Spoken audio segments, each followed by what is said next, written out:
So let's get straight into things with our first address of the day. To set the scene for us, we've invited a speaker who's always proved very popular for the CEO Institute, and that is Paul Bloxham, the Chief Economist at HSBC, Australia and New Zealand. Paul's the Chief Spokesperson for HSBC on forecasts and trends for the Australian and New Zealand economies, and he's a key member of the HSBC Global Research Team. It works across 87 markets to formulate HSBC's unique global view of the world economy. Prior to HSBC, Paul was an economist with the Reserve Bank.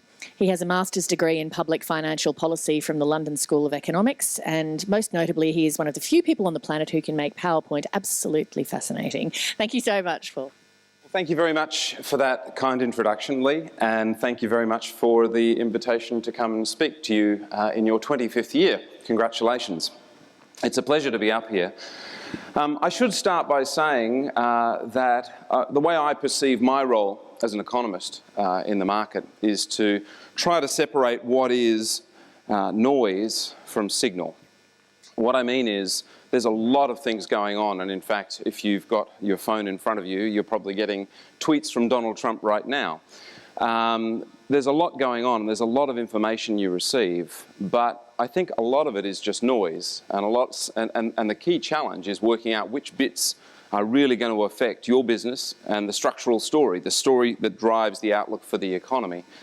And I think an economic framework for thinking about that is probably the best way to look at it, is to separate what we think of as important and what we think of as less important. And in this world where there are so many changes going on and so many geopolitical developments, and again, being driven by things that happen every day and happen very, very quickly, it is very important, I think, to keep your eye on that bigger picture story. So with that in mind, that's what I intend to do, is set out how I think Australia is travelling at the moment, where I think Australia is headed, and how that structural story really does underpin my view of the outlook for Australia. I should also point out at the beginning that I am relatively optimistic about Australia. I have been an optimist about Australia for quite some time. If you were to rank economists on a spectrum from optimists to pessimists, I'd probably fall somewhere up this more positive end of the scale. And that's actually, I think, been the right view to be, the right place to be over the last few years. One way to illustrate that, before we talk more about the global effects of what's going to happen next, one way to illustrate that is to look backwards for a moment and think about how we've been travelling over recent years.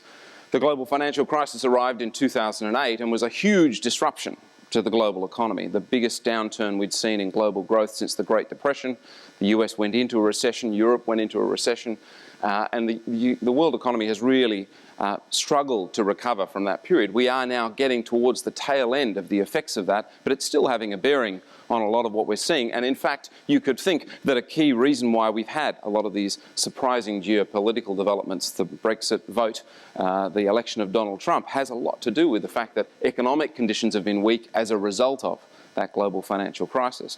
Well, if you look at where we are, where Australia is relative to where we were in the early part of 2008, you get a reasonably clear picture of what I'm saying about Australia actually having performed reasonably well. Our GDP, our economy, has grown by 23% over that 8-year period since the early part of 2008. We're 23% larger. I might add, we haven't had a recession now in what is almost 26 years.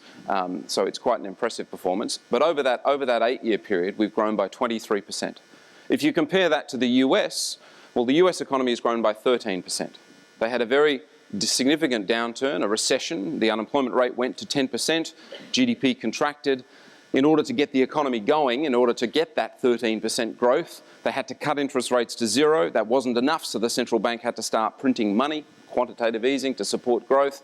And after a long period of stimulus that was coming particularly from monetary authorities, their economy managed to start recovering from 2010 onwards.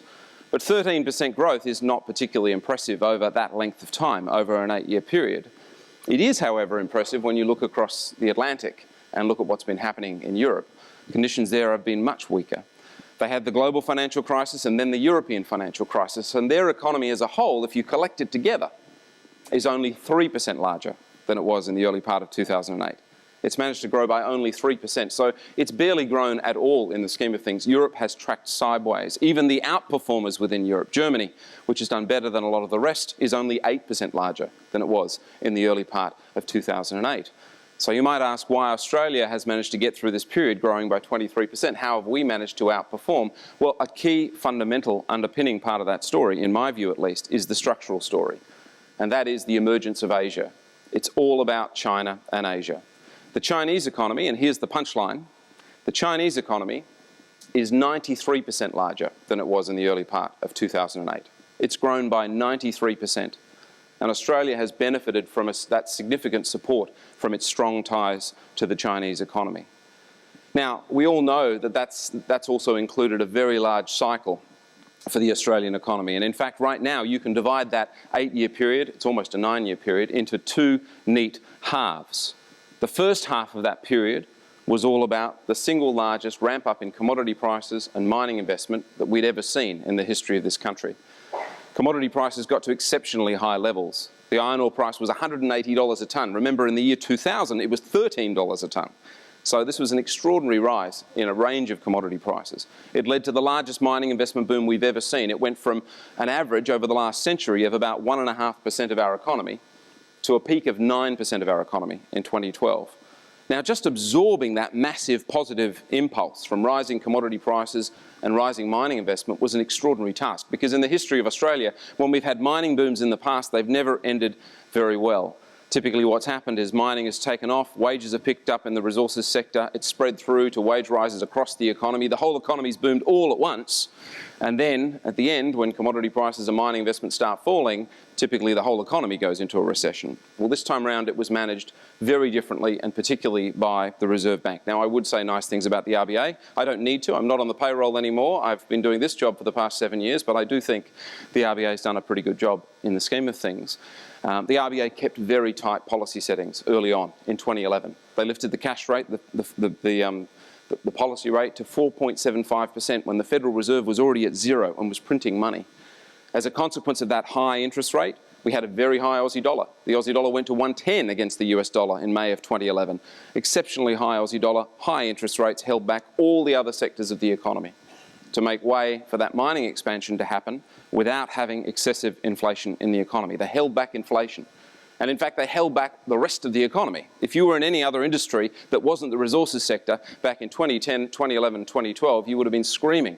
The currency's high, so I'm not competitive. Interest rates are high, so it's slowing me down. What's the Reserve Bank doing? Well, a large part of what they were doing was trying to hold back all those other sectors, because they knew that if they held back those other sectors, they'd keep inflation contained, and when the mining boom peaked and commodity prices peaked, they'd then be able to loosen policy, which they've subsequently done.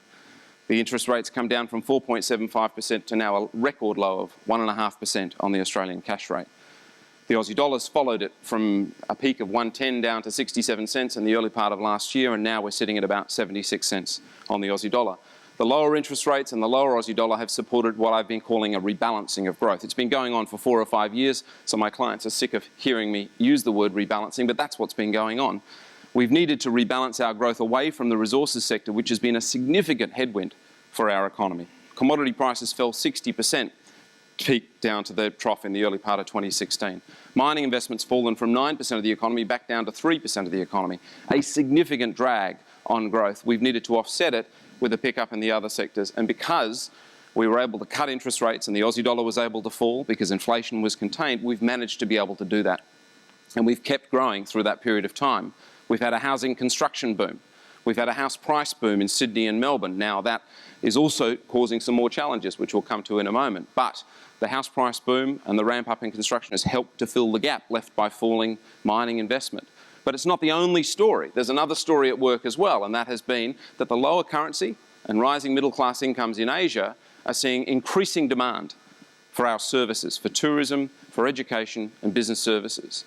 The collection of those services together has gone from a significant drag on GDP back in 2012 to now a decent contributor. They've gone from a drag of about 0.75% of GDP to a contributor of about 0.5% of GDP. That's a really big swing in any one factor, and it looks as though it's going to continue to be sustained because middle class incomes are rising in China and in Asia, and they're demanding more and more of our services. The tourism numbers from China, for example, have gone from 350,000 visitors in 2009 to 1.3 million visitors over the past year. These numbers are growing at a 20% annual rate, and refitting out hotels and these sorts of activities are all very consistent with the idea that our story is going to be more and more about selling services to Asia. Now, that's not just a China story.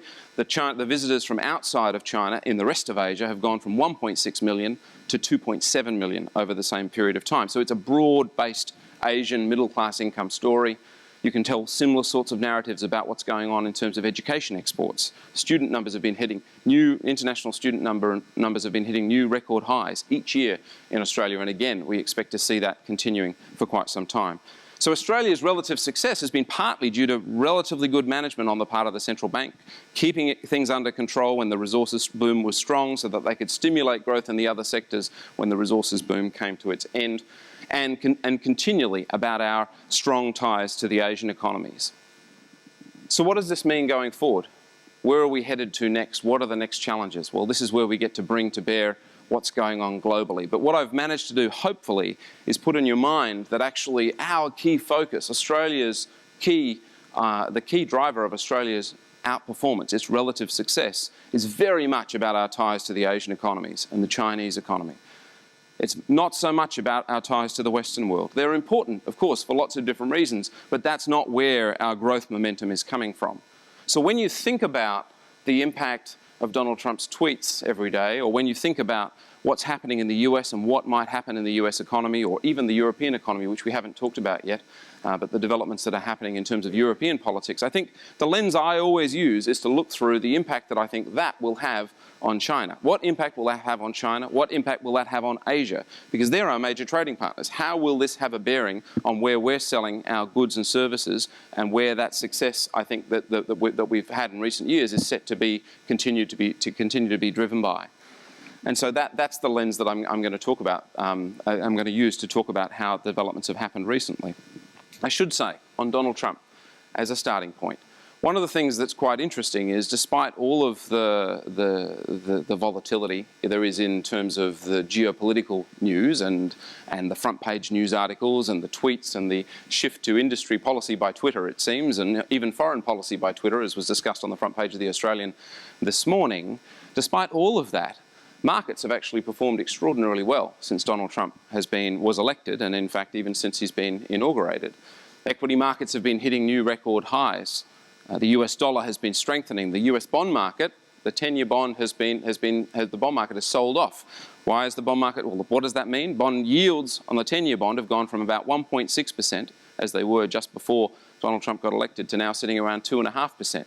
Why are interest rates rising? Because there's an expectation that Donald Trump will deliver more growth and more inflation. And so the expectation actually is that Donald Trump will will be supportive of the US growth performance. Another illustration of that is that HSBC, my global team, all of my colleagues, when they add their numbers together and come up with their global forecasts, as they did earlier this month or earlier in January, when they add them all together, for the first time since 2012, we've actually revised up our global forecasts. Our global forecasts are a bit stronger. Why is that? Well, one, the European economies are looking a bit better than we had generally expected. There's a bit more of a cyclical upswing going on. But two, and importantly, we've revised up our outlook for US growth into the second half of this year and into 2018. Now, how has that come about? Well, it's come about because a big part of what Donald Trump has promised to deliver is fiscal stimulus. So he's going to build more infrastructure. Although along the way, I should add, there's been a lot of hype about this idea of building infrastructure. He's talking about building $1 trillion worth of infrastructure over a 10-year period.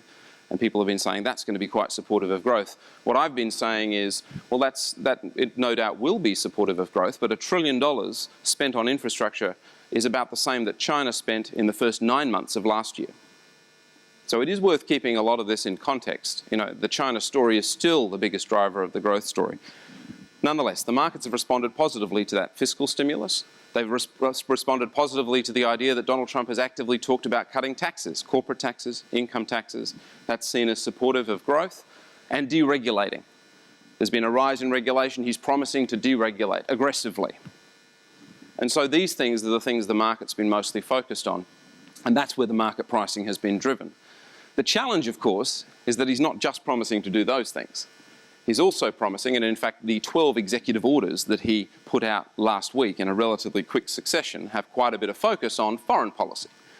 He's also promising to try to protect the US, to put the US first, to slow down its its trade with China, to stop importing as much from Mexico, potentially to put trade barriers on their trade with Mexico, trade barriers on their trade with China. So unlike on previous occasions where you could universally say, since World War II, where if US growth lifts, it tends to be a tide that lifts all boats, it's not quite as clear this time round, because it looks as though he's trying to contain it just to the US. He's looking as though he's going to lift the protectionist barriers.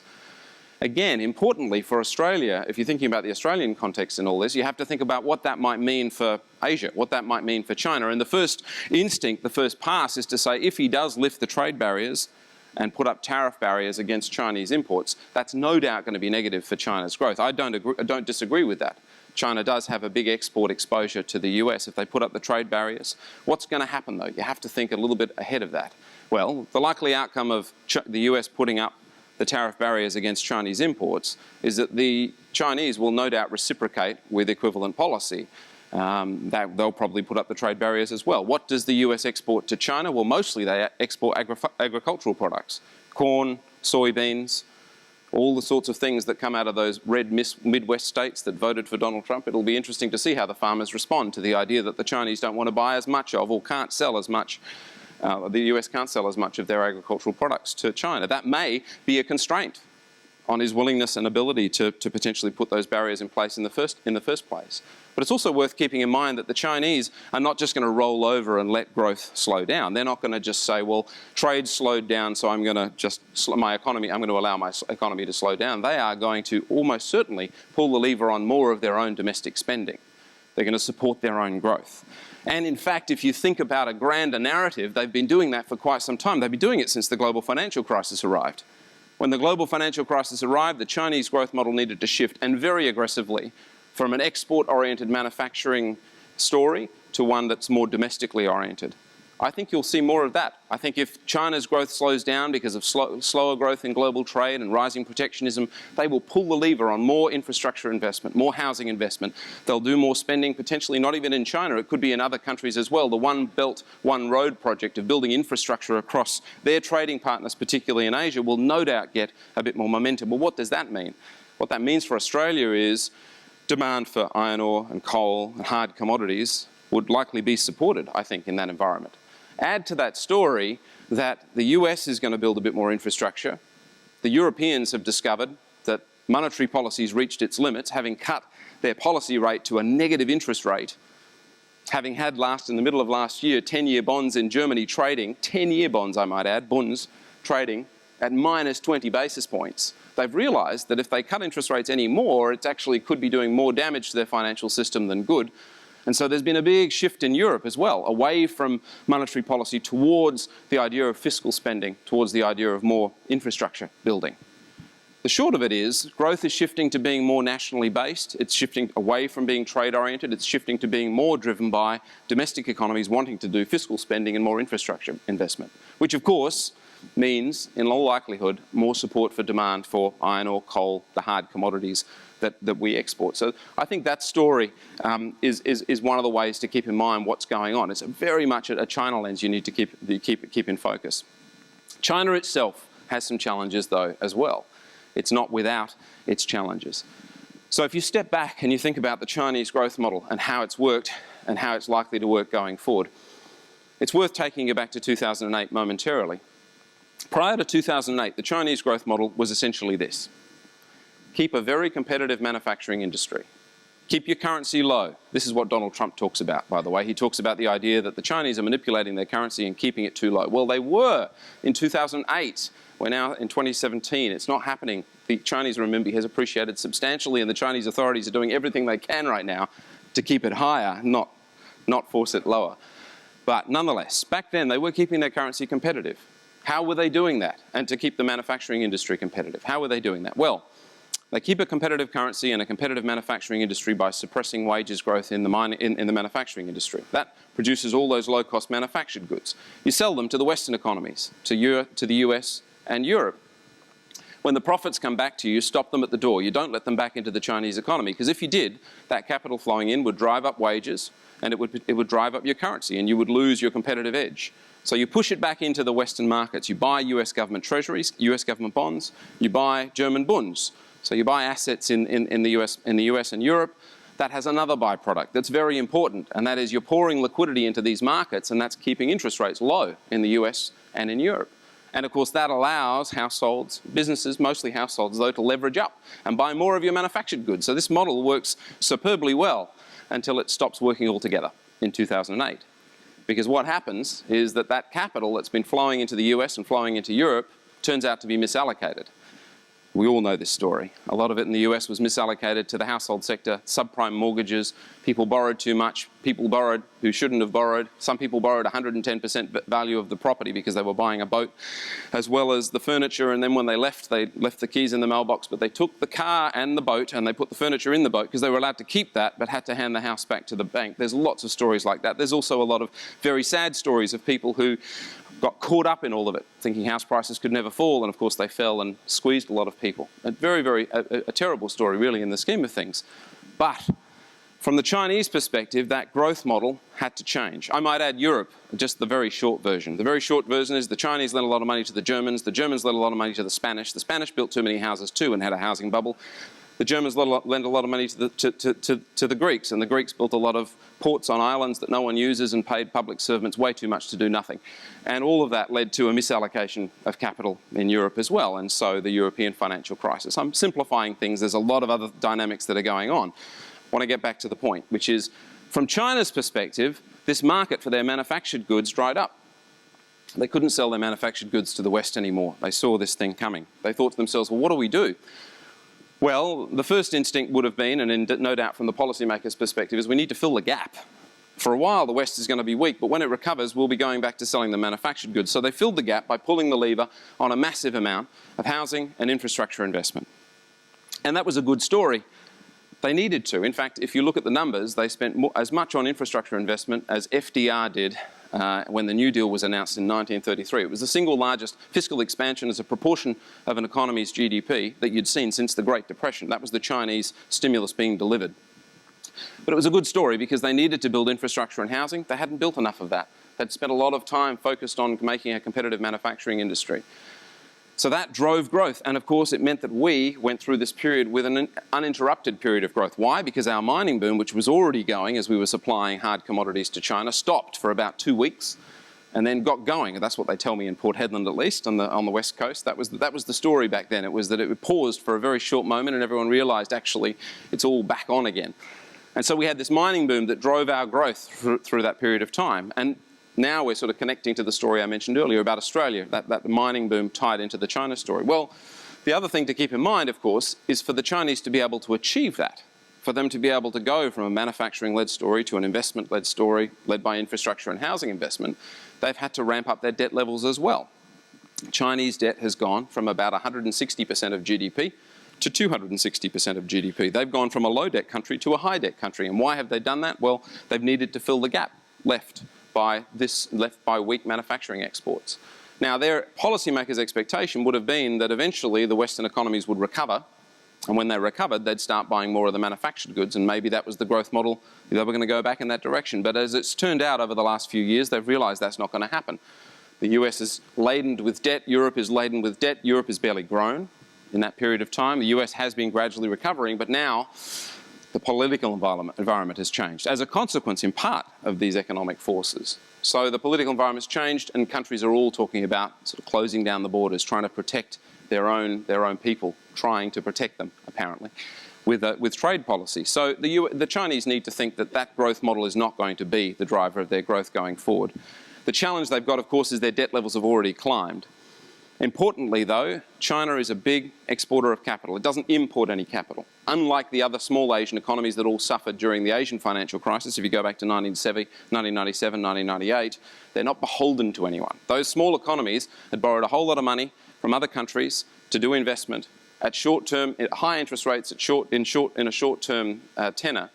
And when the foreign investment had decided to pull out, well, their currencies fell, their interest bill went up, and they couldn't afford to pay it back. And they had financial crises. China is a very different situation. It lends money to the rest of the world. It has more saving than it has investment. It has a current account surplus. It exports capital. So it's only beholden to itself. The largest holder of debt in China is the state-owned enterprises, and the state-owned enterprises owe that debt to the state-owned banks. So there's a lot of levers that the Chinese have got to be able to pull to keep things rolling along, to not have a financial crisis, and we don't think they will. But at the same time, that growth that they used to get from exporting things to the rest of the world is going to continue to remain weak. And in fact, it may weaken even further. They need to shift more towards their own domestic growth story. And the way they've been doing that is allowing wages to rise, allowing the middle class incomes to expand. And in doing that, of course, you're seeing it reflected in things like Chinese tourist arrivals in Australia. You're seeing it reflected in demand for our services. The other element of what's going on at the moment that's quite important is that narrative I described for Australia about needing to rebalance from a resources-led story to a non-mining sector story. Well, that's just about to come to its end, because commodity prices have stopped falling. As you would see on the front page of the newspapers today, we had the largest trade surplus, that is more exports than imports, that we've seen in the history of the numbers, come out in December of last year. Or it came out yesterday, and it was for December of last year. And the reason for that is commodity prices have started to lift again. Iron ore prices have lifted from a low point of sub $40 a tonne to now sitting at $80 a tonne.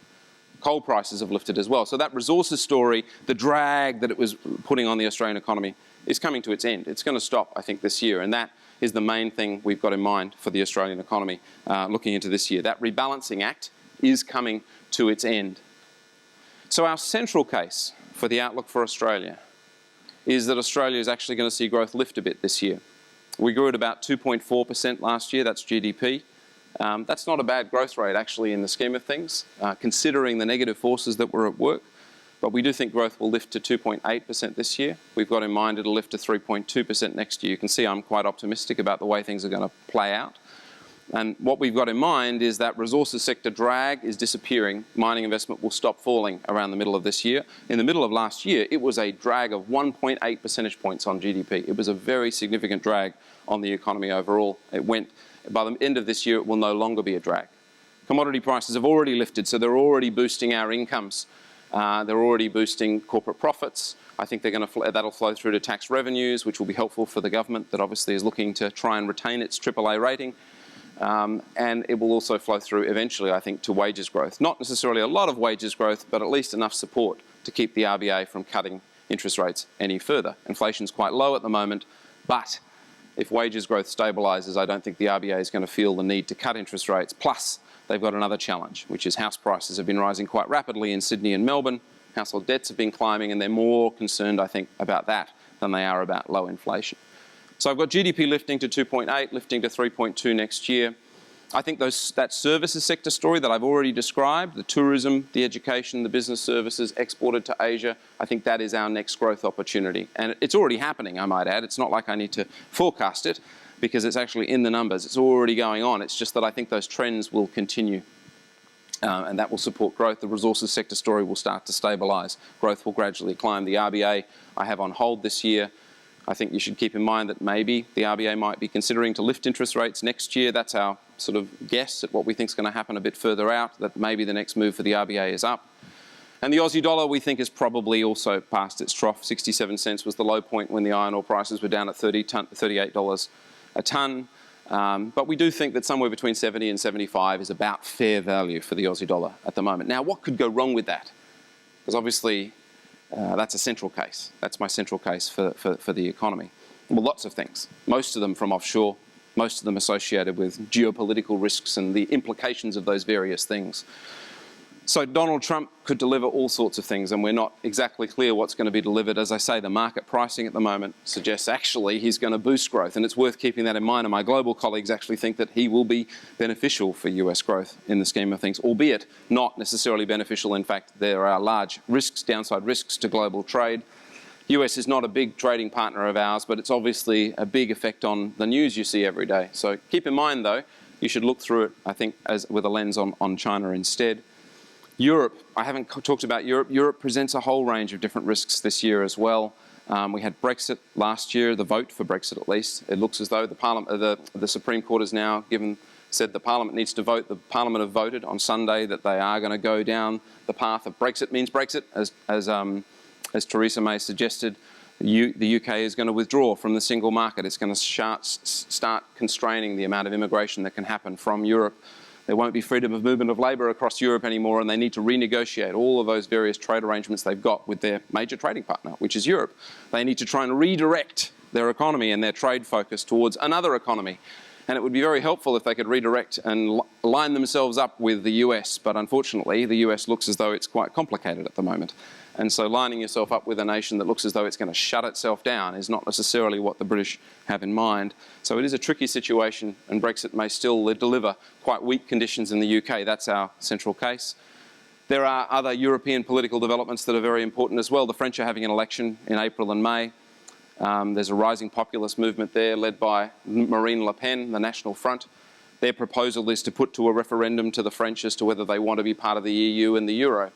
If they do, if she were to win and they were to run a referendum and France was to decide to leave the EU and Euro, well, there's lots of things that could happen. A lot of volatility, of course. It's hard to believe the Euro would be sustained in that environment. France is just such a big part of the overall story. The Germans have an election in September. The Dutch have an election in June. There's just a lot more political developments yet to happen, and Europe is still, one would think, is still in a fairly fragile state. Growth has improved a bit, but their financial system is still quite fragile. As I said, though, I think to keep your eye on the ball for Australia, I think, is really mostly to think about how you perceive that these things will have an effect on China. I haven't talked at all about local political developments. We've got a new state premier. The Western Australians are voting for a new state government potentially, in March to see whether Colin Barnett continues. I think the Australian economy has fared quite well, in large part because of the central bank's actions and because of our ties to Asia, and also a lot to do with the fact that we have an economy that's actually quite flexible. No one likes to admit it, but it is.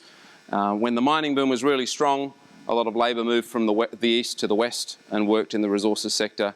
When the mining boom came to its end, a lot of that labour moved back here. We've actually demonstrated that we can deal with quite large shocks and still continue to grow our economy.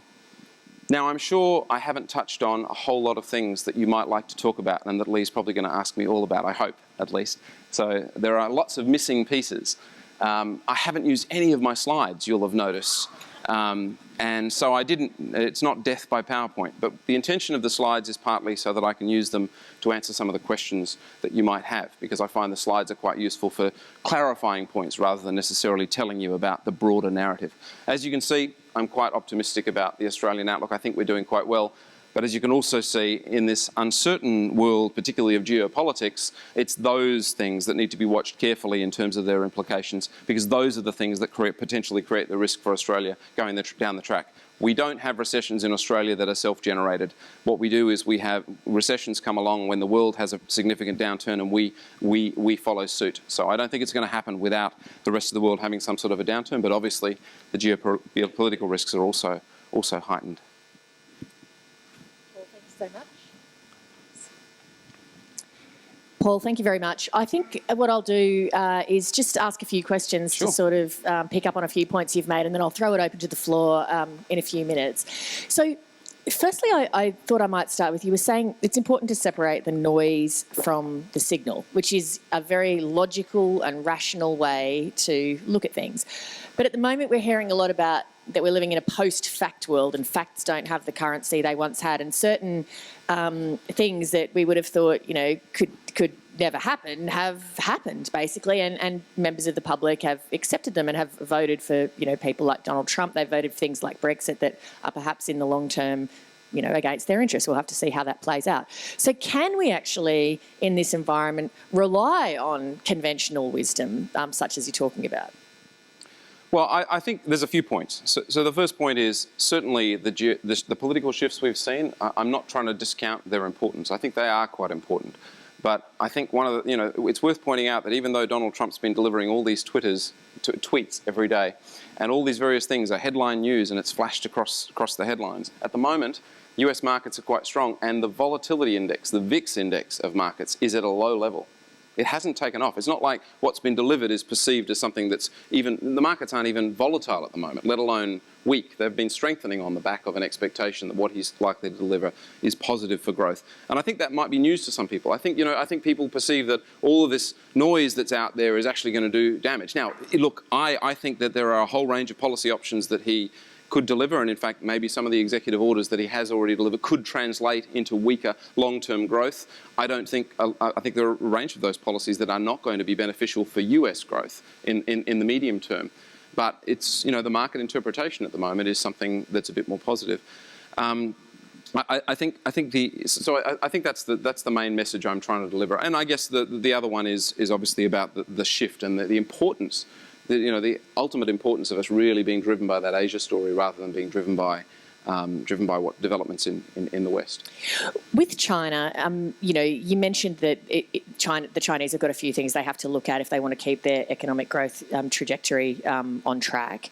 And you mentioned that, there's always geopolitical risks. What about, though, at HSBC, are you worried about, say, domestic political pressure inside China? Because, they've got a massive population, they're not a democracy, but they've got a rising and building middle class, as you know. What is the potential for internal instability in China that could have some sort of economic effect, which would, of course, then leave Australia exposed? Well, it's a great unknown, is really in the scheme of things, because China has managed a very successful transition from an economy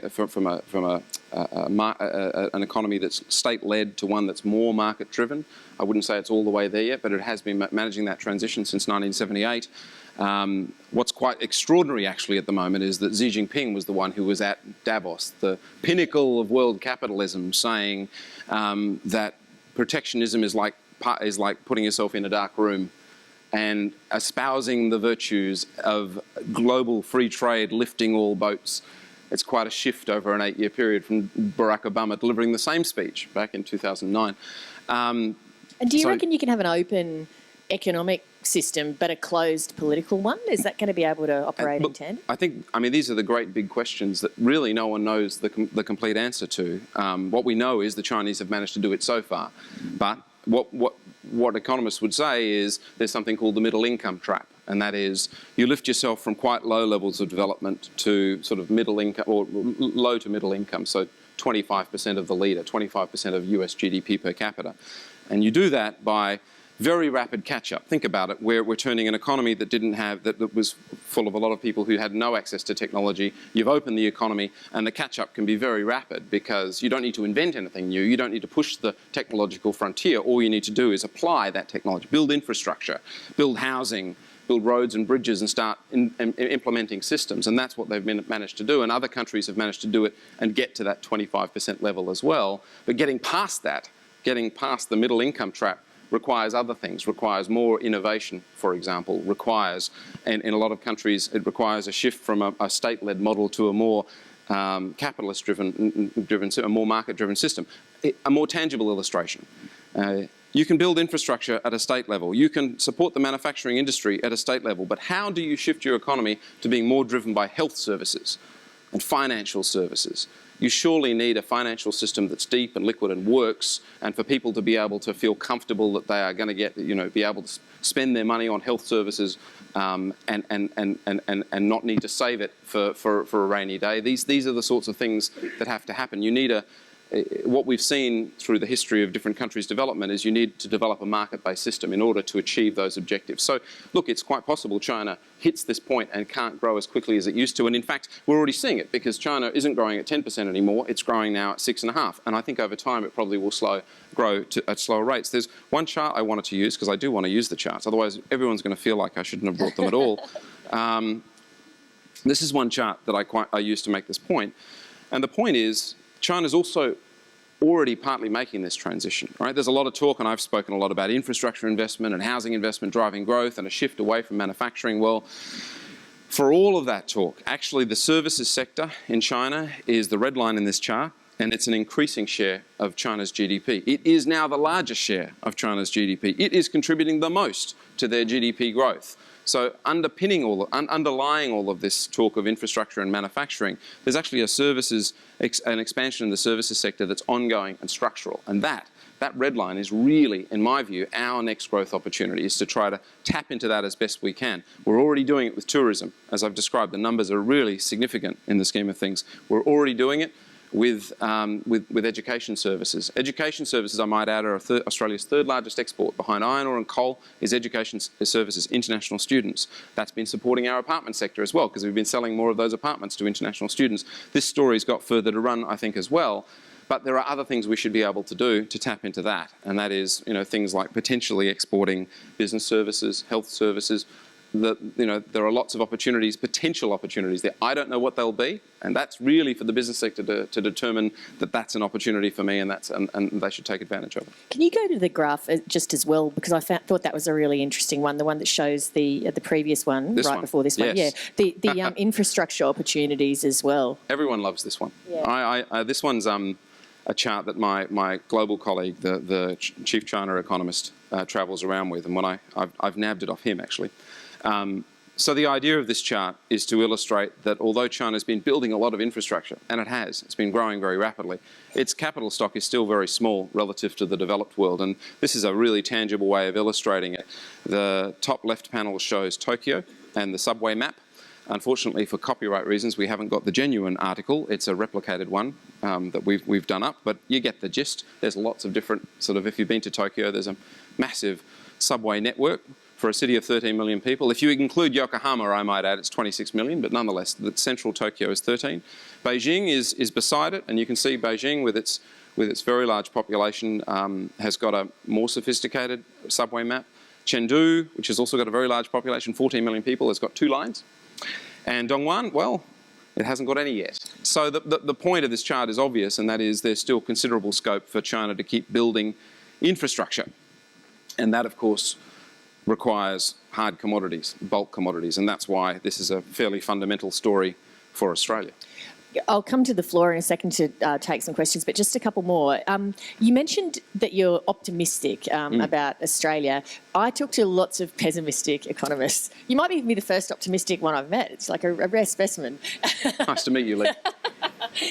I wonder, the source of your optimism is partly because we've managed things well in the past, and we've got a flexible economy, but we've got some things coming down the pipeline in the future, so I want to ask what the source of your optimism is against these things. For example, the ageing population, which is going to put incredible demand on government spending on health, aged care, community services. We've got middle-class welfare sort of structurally built into the budget that no governments have really wanted to tackle. We've got that company tax rate that the government claims is uncompetitive and that the business communities wanted to see changed for a while.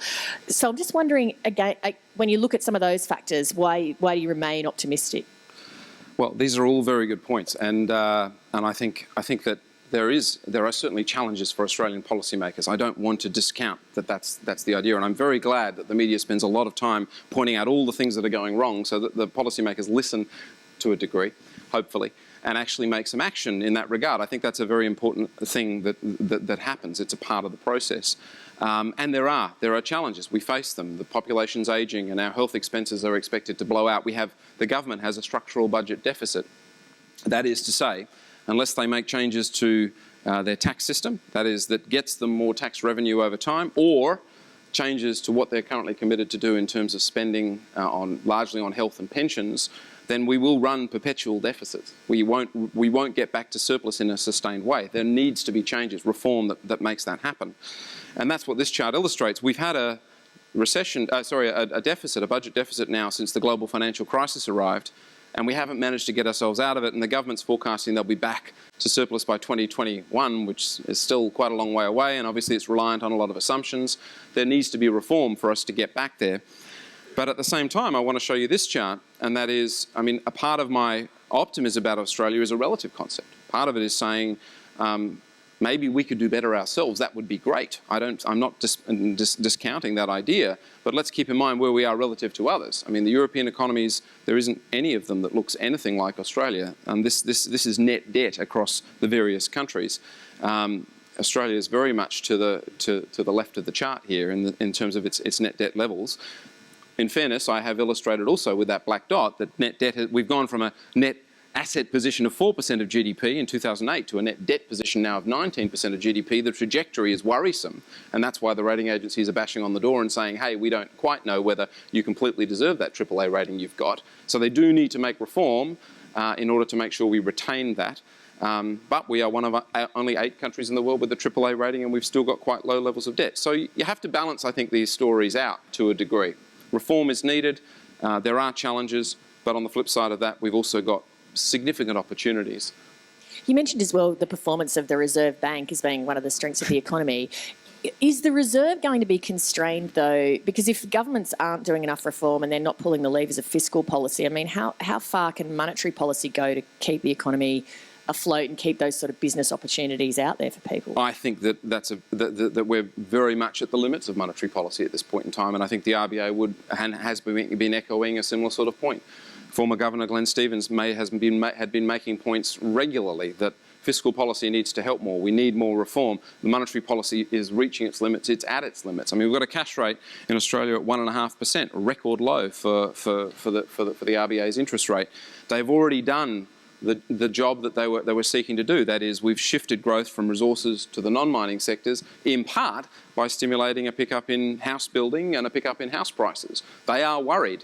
They are worried about house prices having risen too rapidly in Sydney and Melbourne, and the debts that are growing at the same time. That is a concern for the RBA, and I think that's probably one of the things that's going to limit their ability to lower interest rates any further. I mean, my sense is they're going to be on hold from here, and they're hoping that the economy, this commodity story that's now coming back, is going to support incomes and that will support the economy. They're hoping that there will be more reform.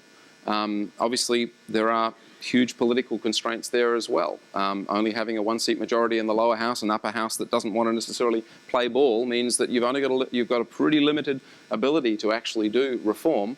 But certainly there is reform that's needed.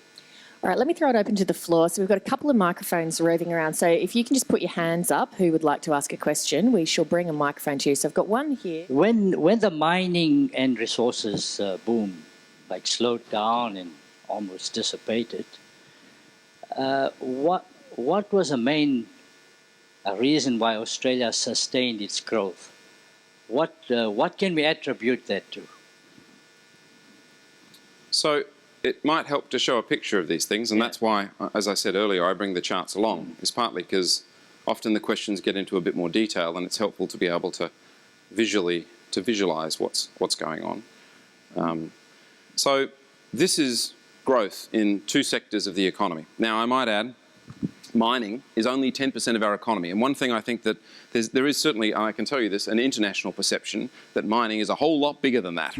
Mining is only 1/10 of our economy. The bulk of our economy is the services sectors. They make up about 70% of our economy. 90% of our economy is outside of the resources sector. So the bulk of our economy is the non-mining sectors of the economy. Nonetheless, we have been through a massive cycle in the resources sector, an unprecedented size of that cycle. So this chart helps to illustrate. The black line is mining GDP.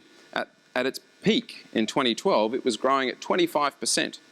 It was contributing more than half of all of the GDP growth we got in that 1 year.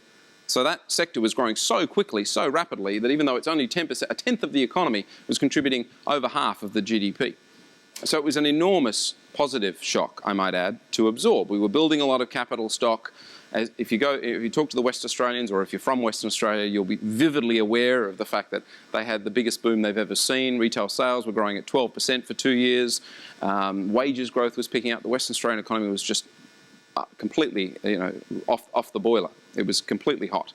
Well, then it came to its end. Commodity prices peaked in 2011, mining investment peaked in 2012, and as you can see from that black line, it became a significant drag on the economy. How did we manage to rebalance our growth?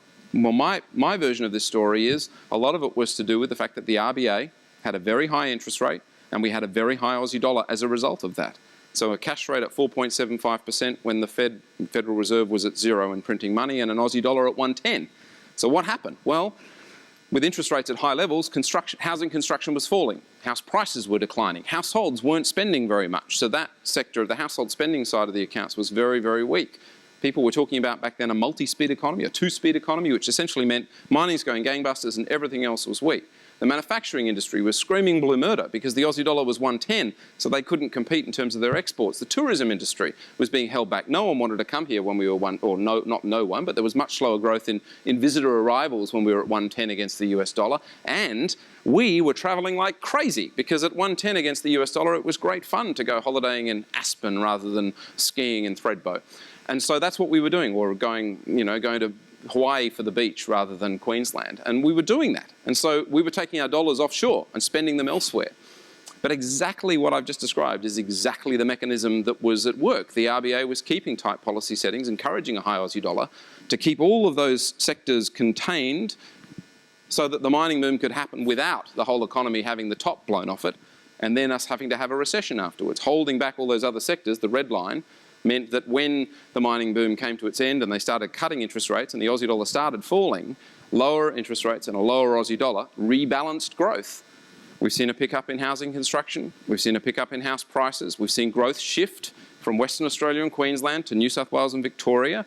We've seen a pickup in services exports, tourism numbers, international student numbers, business services. Again, there's a geographical aspect to this story as well, and that is Western Australia's been really seeing tough times. Queensland's been quite weak as well. New South Wales is booming right now. Sydney is where all the action is. There's a lot going on here. You've got infrastructure being built, you've got tourism numbers rising, international student numbers are mostly being supported by here, as well as a housing boom. So there's a lot going on in these states.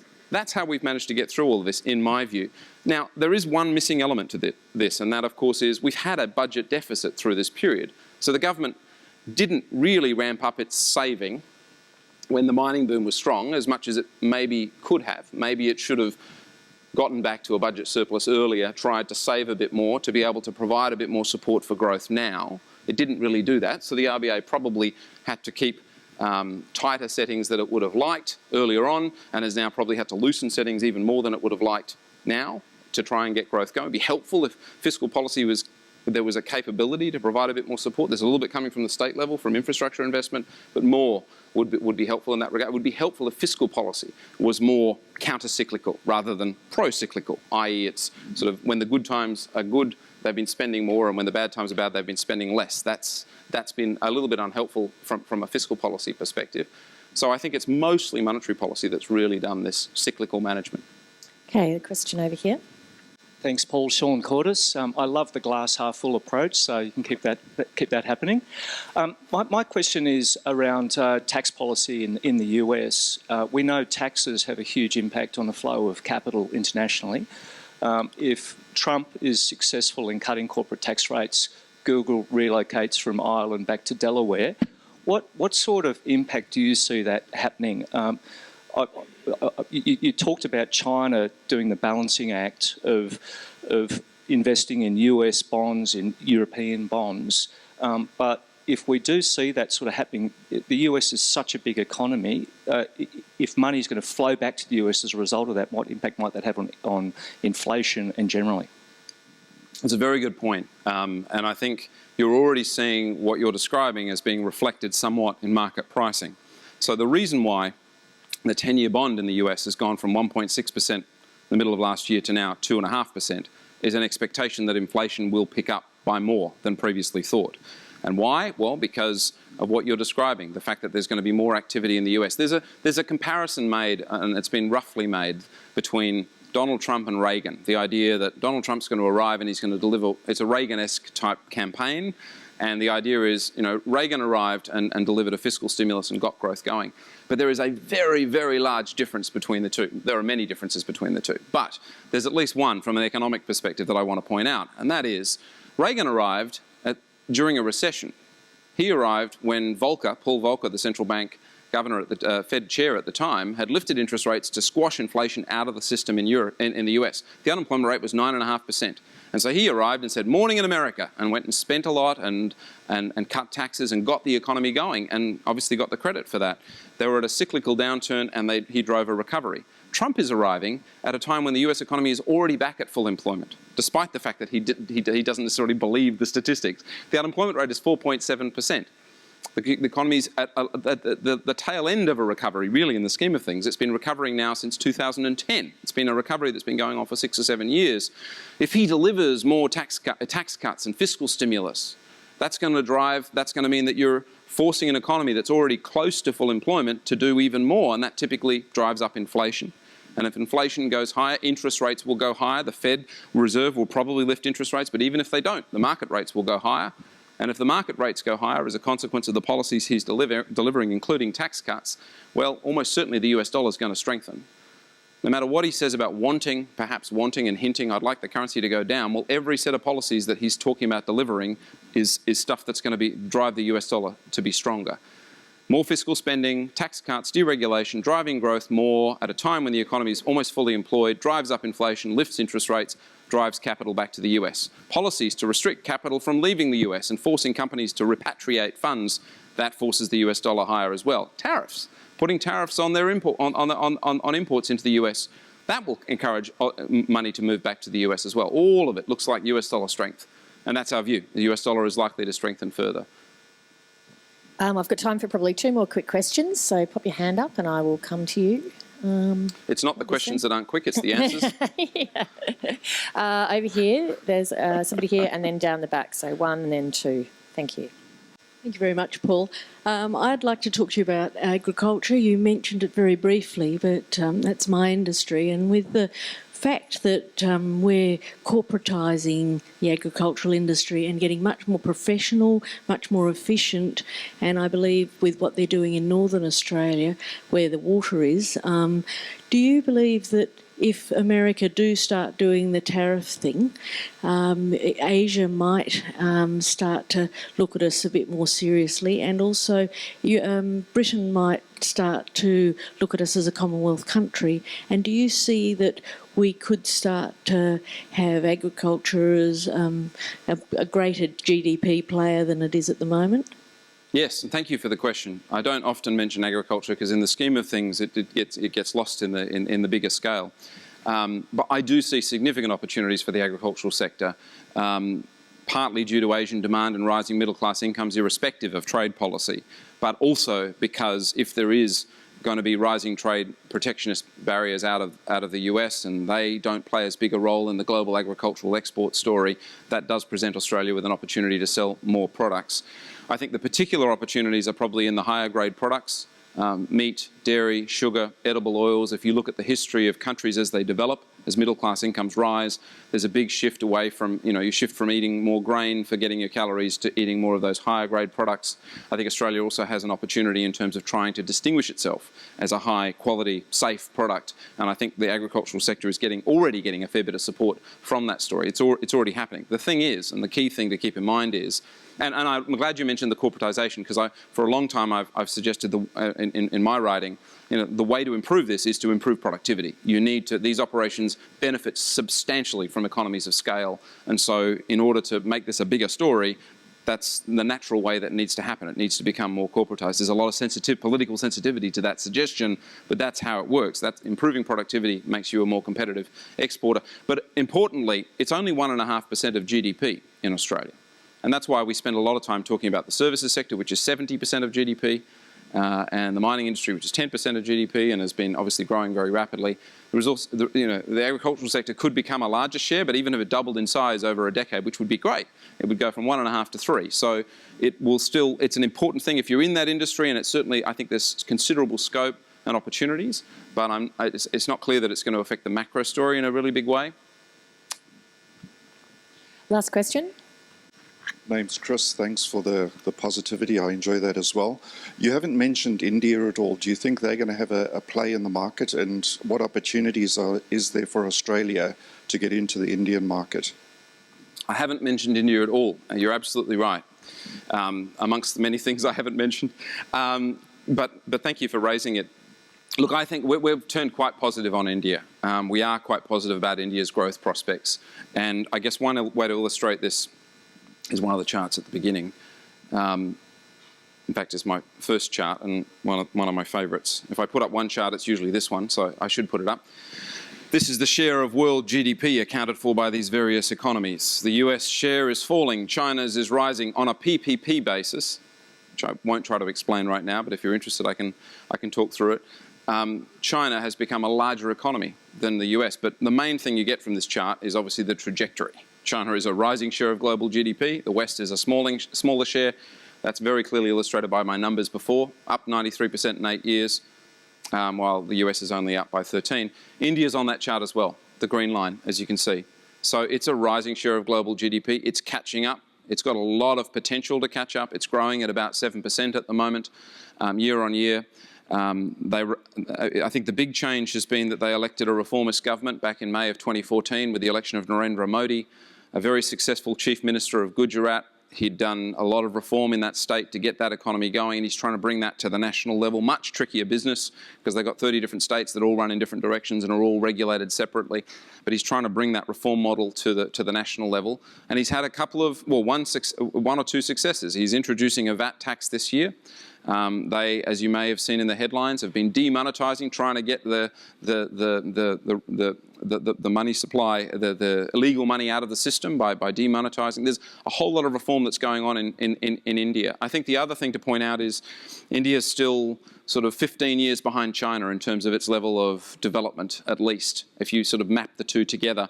You know, China opened its economy up in 1978, India opened up its economy in 1991. That sort of explains where they are relative to the development. They've still got a lot of infrastructure to build, which of course could mean more demand for our hard commodities. They're taking quite a large interest already in our coal mining sector because they use a lot of coal in terms of energy generation. So I think there are a lot of potential opportunities in India as well. It is very helpful for Australia that we are tied, as a final point, to these faster growing Asian economies, and I think that's where we really need to keep our eye on that's the ball that we need to keep watching. Thank you. Paul, thank you very much.